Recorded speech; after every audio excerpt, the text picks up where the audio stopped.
triumph, nor in anger,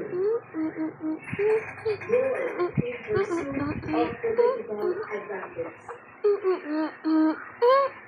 I rise because the Constitution commands us to rise. I stand before this chamber, carrying not privilege, but duty. Isang mabigat na tungkulin na ipinagkatiwala sa akin ng saligang batas at ng sambayanang Pilipino. Sa mga pagkakataong gaya nito, sinusubok hindi lamang ang locally with multivitamins A, B, C, D, and E for daily energy and immunity. I am going. Oh, minute, bro. Of the Committee on Justice and in faithful compliance with our constitutional mandate, I rise to sponsor Committee Report number 261 together with House Resolution number 989 setting forth the articles of impeachment against the Vice President of the Republic. Mr. Speaker, simple lamang ang hinihingi ng pagkakataong ito sa atin. Sundin natin ang konstitusyon.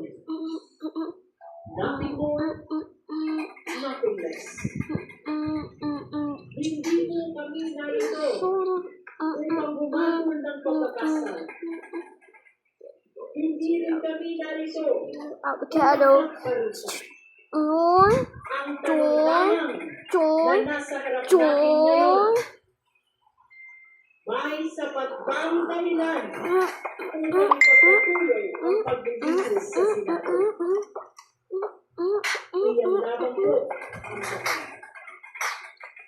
At iyan ang sagradong tungkulin na ipinapasa ngayon ng Committee on Justice sa buong kapilitan.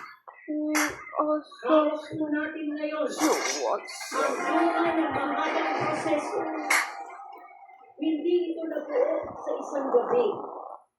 Hindi ito produkto ng chismis, galit, o sigaw sa social media. What is this?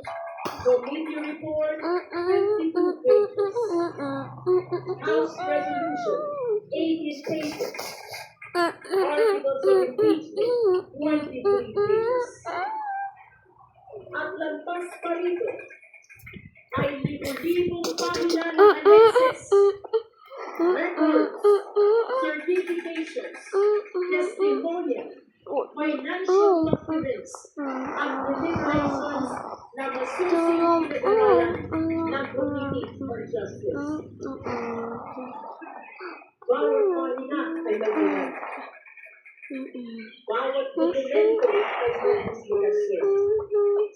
Bawat testimonya ay may kaaktibo na pananagitan. Nalaman po ng Committee on Justice ang bahagi nito. No. We tested the arguments. We listened for the side. We checked everything on record. At ngayon, ang desisyon ay nasa kamay na ng buong House of Representatives. Tayo ang harap sa sambayanang Pilipino upang sagutin ang isang simpleng tanong.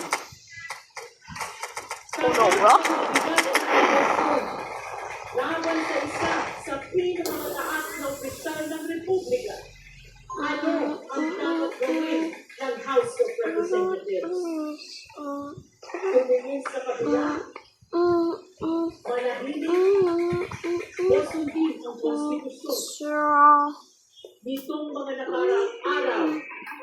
Paulit-ulit nating narinig ang isang tanong. May numero ba tayo?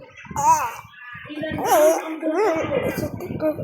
Kaya ba ang 1/2? I am done, bro. Na raw.